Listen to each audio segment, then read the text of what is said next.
Imagine you wake up tomorrow and there's an extra $10,000 just sitting in your bank account. No catch. It's just there. Most people assume that would change their life. But here's the uncomfortable truth, and it's kind of the whole reason this video exists. For some people, that 10 grand would quietly evaporate over a few months, and their life would look exactly the same as it does today. For other people, that same $10,000 would permanently bend the entire trajectory of their financial future. Same money, completely opposite outcomes. And that should bother you a little because it means the money was never really the deciding factor. So let me ask you the question that actually matters. Why do some people feel trapped no matter how much they earn, while other people seem to get financially stronger every single year, almost on autopilot? It's not income, it's not intelligence, it's not even how much they save. The real difference comes down to a single number. And the strange thing about this number is that once you cross certain points on it, your whole relationship with money changes. Your stress changes, your decisions change, your confidence changes. The way you think about 10 years from now changes. Today I'm breaking down the 3 net worth levels that change everything. And the part that genuinely surprised me while I was putting this together is that the third level, it's not the one most people expect. In fact, a lot of people spend their whole lives sprinting toward it, only to arrive and realize it doesn't fix the thing they were so sure it would fix. We'll get there, but first, I want to show you something that quietly explains almost every money struggle you've ever had. And if you're into building real wealth and understanding how money actually works underneath all the noise, hit like and subscribe. It genuinely helps. I'm Finn. Let's get into it. Meet Daniel and Ryan. Both are 35, both work similar jobs, and both pull in around $90,000 a year. Both live in decent neighborhoods, both drive reliable cars. Look at their paychecks side by side and you'd swear they're living nearly identical lives. They are not. One afternoon, both of them get hit with the same surprise. Their car needs repairs and the bill is $1,500. Daniel pays it the same day. It's annoying, sure, but he barely thinks about it twice. Ryan, though? Ryan stares at that estimate for 10 straight minutes. His stomach drops. Ugh. He starts doing the math on which bills can slide. He opens 3 different banking apps. He starts eyeing a credit card, and suddenly a routine repair feels like a full-blown financial emergency. Same bill, same income, completely different reality. Why? Because income only tells you how much money passes through your life. Net worth tells you how much money actually stays. And that one distinction, it quietly decides almost everything. Most people obsess over the wrong half of that equation. What's your salary? What'd you make last year? Did you get the raise? Can you push for more? All fine questions, but income is only the water flowing into the bucket. Your net worth is what's left in the bucket after years of spending, saving, investing, mistakes, good calls, and time. And here's what almost nobody tells you. There are these specific levels in that bucket where it suddenly starts behaving differently, where money begins solving problems your paycheck alone never could. The first level is the most important one, and not because the number is big. It's important because it's the exact point where your money finally starts working for you instead of the other way around. For most people, that level is $100,000. Now, I already know what some of you are thinking. To some people, 100 grand sounds impossible, and to others it sounds almost small. Stay with me either way because this is where the game quietly flips. For years before this point, you're the engine. You're pushing the boulder up the hill by yourself, and every dollar you save comes straight out of your own effort, your discipline, your sacrifices. Nothing feels automatic, nothing feels easy, and progress feels painfully slow, because in the beginning, it genuinely is. The trip from 0 to 100,000 feels like it takes forever, and that's not you doing it wrong. It's because almost all the growth in that stretch is coming directly from you. The investments aren't pulling their weight yet. The machine hasn't switched on. Then, something interesting happens when you finally cross into 6 figures. For the first time, your money starts producing real, noticeable results without any extra effort from you. Not enough to replace your salary, not enough to retire on, but enough to matter. Enough to actually notice. Enough that the next level starts arriving faster than the first one ever did. And once you understand why that happens, you'll never look at your first 100,000 the same way again. Because most people walk around believing financial freedom is some far-off destination reserved for founders, lottery winners, and people who just got lucky. It isn't. It's mechanical, and it starts right here, somewhere between 500,000 and a million. The second shift happens, and this one's emotional. You stop feeling trapped, not because you were tired, not because you quit working, but because the fear starts draining out of your decisions. The fear of losing your job, the fear of the surprise expense, the fear of changing careers or taking a risk. For the first time, money stopped acting like a life support machine and starts acting like a safety net. And that completely changes how you move through the world. Psychologists actually have a name for the thing you escape here. It's called the scarcity mindset. When resources feel tight, your brain literally narrows its focus to survive. You fixate on today's bill, next week's paycheck, the next emergency, the next setback. Everything becomes short term, and that's not you being irresponsible, that's just your brain trying to protect you. But once enough financial margin shows up, something kind of remarkable happens. Your attention expands. You start thinking years ahead instead of weeks ahead. You stop asking, can I afford this? And you start asking, is this actually what I want? And those are two completely different questions. One is driven by survival, the other by choice. And choice is one of the most valuable things money will ever buy you. I once heard wealth described in a way I've never been able to shake. Wealth isn't your income, your car, or your house. Wealth is the number of days you could keep your current lifestyle running without earning another dollar. Think about that. Two people both earn $100,000 a year, but one could stop working tomorrow and last 6 months, while the other could last 10 years. The paycheck is identical. Their freedom is not even in the same universe. So, that's why crossing into the upper six figures feels so different. Your portfolio starts carrying part of a load. Every year, it quietly chips in something real, and you stop feeling like you're fighting alone. And most people badly underestimate how much this changes their happiness. Not because money buys happiness directly. The research is pretty clear it doesn't. What money buys is autonomy, options, the ability to say no, the ability to walk away from a situation that no longer serves you, the ability to wait for a better opportunity instead of grabbing the first one out of fear. Picture two employees in the same office, same role, same salary, same boss. One needs every single paycheck to survive. The other has a portfolio kicking off tens of thousands a year. Who sleeps better? Who negates harder? Who makes the calmer long-term decisions? It's not even close, because confidence doesn't come from your income. It comes from knowing you have options. And that's what level 2 quietly hands you. Not jets, not mansions, options. But while everyone's busy dreaming about hitting a million, almost nobody stops to ask the more important question. What actually happens after that? Because if you've ever assumed that becoming a millionaire automatically deletes every problem in your life, you're in good company. The movies tell us that, social media tells us that, half the financial influencers online tell us that, but reality tells a very different story. Some of the most financially secure people on the planet keep chasing more money long after they could comfortably stop, and the reason why reveals the final level, the one almost nobody understands until they're standing in it. The level where the relationship between money and happiness starts behaving in a completely different way. Here's where most people think the story ends. Hit the magic number, quit the job, move to a beach, order something with a tiny umbrella in it, problem solved. Except, that's not what actually happens.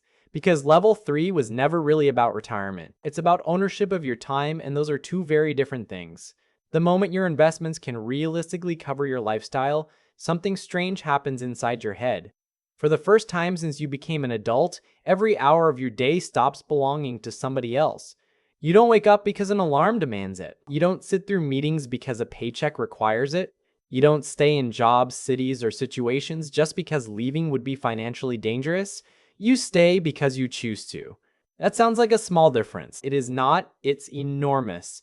Because most people spend decades renting out their time, 40 hours a week, 50 hours a week, sometimes more, trading pieces of their actual life for money. And to be clear, there's nothing wrong with work. Plenty of people genuinely love what they do. The problem is when work becomes mandatory, when every decision is dictated by necessity instead of choice. And that's the fear level 3 removes.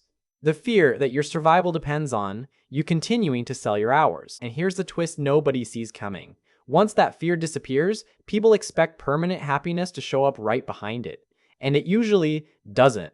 Researchers who study this have found the same thing over and over. Once basic financial security is handled, more money produces smaller and smaller emotional returns. The jump from financial stress to stability feels massive. The jump from stability to freedom feels incredible. But the jump from freedom to extreme wealth feels far smaller than anyone imagines. Why? Because money can solve money problems, but eventually, you run out of money problems. And when that happens, the problems left standing are the ones money was never built to fix. Purpose, relationships, health, meaning identity. That's why some people reach multi-millionaire status and still feel restless. For years, they were chasing a number. Then one day they catch it and realize the finish line was never a finish line. It was a doorway. I mean, imagine climbing a mountain for 20 years, every sacrifice justified by the belief that happiness is waiting at the summit. Then you finally reach the top, and you discover you're the same person you were at the bottom. Ugh. Same mind, same insecurities, same habits, same unresolved stuff, just with a much bigger brokerage account. So that's why some wealthy people keep chasing more long after they've already won. They're trying to solve an emotional problem with a financial tool, and financial tools stop working the second the financial problem is gone. The people who actually seem happiest at this level usually aren't the richest. They're the ones who understand what the money is for. Some spend more time with family, some travel, some build things they care about, and some just enjoy life at a slower pace. The common thread isn't luxury, it's control, the ability to spend their limited years on what matters most to them. And if that sounds simple, it's because it is. We spend so much time talking about wealth that we forget what wealth is actually supposed to buy. Time, not watches, time, not cars, time, not houses, time. Because every dollar is ultimately valuable for exactly one reason. It gives you more control over how you spend the hours of your life, and that's why level 3 matters so much. Not because it makes you rich, because it makes your time your own. Now step back and look at the whole picture, because the pattern is really the entire point. Level 1 was never about getting wealthy, it was about escaping financial anxiety.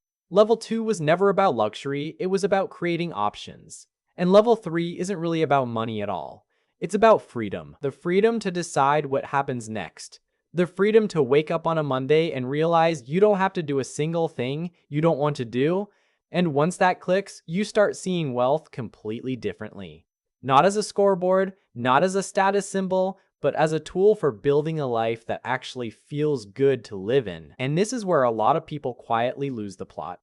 Some of the wealthiest people alive are still anxious, still lonely, still searching, still convinced the next milestone is the one that finally makes them feel complete. That's the trap. For a long stretch, money solves genuinely real problems. It pays the bills, builds security, creates options, buys back your time, but eventually you hit a point where the remaining problems aren't financial anymore. And that's exactly where people get confused, because they've spent decades believing the next number would change everything. Then they reach the number and find out happiness was never hiding inside a brokerage account. It was hiding inside the life they built around it. That's why two people with the exact same net worth can live completely different experiences. One feels grateful, the other feels empty. One feels free, the other keeps chasing. One uses wealth as a tool, the other turns wealth into the goal itself. And those two paths end in very different places. So here's a question worth asking long before you ever reach level 3. What are you actually trying to buy? Not what car, not what house, not what watch. What life? Because if your answer to that is blurry, no amount of money will ever feel like enough. Money gets more valuable, not less, when it's pointed at a purpose beyond itself.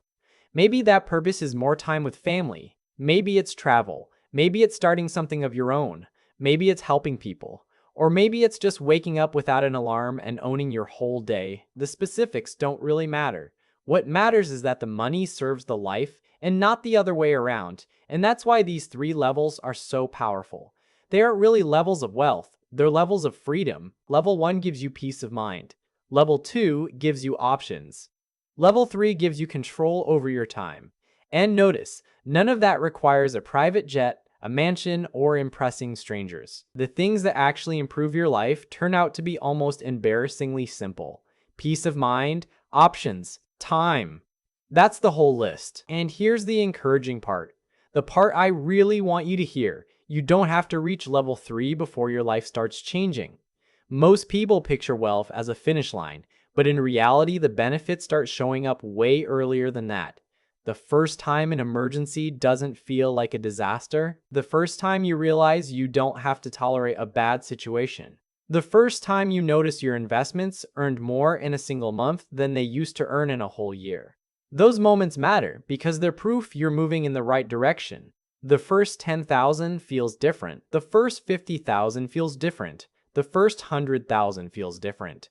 Every stage teaches you something. Every stage strips away a little more fear. Every stage hands you a little more control, which brings us right back to where we started. Daniel and Ryan. Same salary, same careers, same income, completely different realities.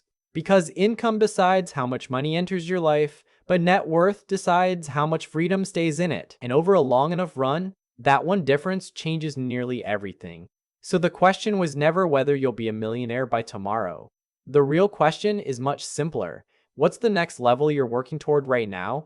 And what kind of life are you actually hoping it'll help you build? And that's really the biggest lesson hiding inside all of this. Most people spend their entire lives staring at income, the next raise, the next promotion, the next opportunity, the next paycheck. And don't get me wrong, income matters. It matters enormously. But income alone does not decide how your life feels, because money flowing through your hands and money staying in your life are two completely different things. That's how two people can earn the exact same amount and live at completely different levels of freedom. One feels trapped, the other feels secure. One feels stressed, the other feels calm. One feels like they're constantly starting over, the other feels like they're finally moving forward. And almost every time, the difference isn't the paycheck, it's the net worth. It's the quiet accumulation of choices made over years. The money nobody sees, the investments nobody talks about, the boring contributions that never go viral. Because real wealth is almost always built in private, long before it ever becomes visible and public. And that's the part the system never advertises because, Patient and Invisible doesn't sell courses. So if there's one thing I want you to take away from this, it's this. Don't compare yourself to someone at level 3 when you're standing at the very start of level 1. Don't measure your chapter 2 against somebody else's chapter 20.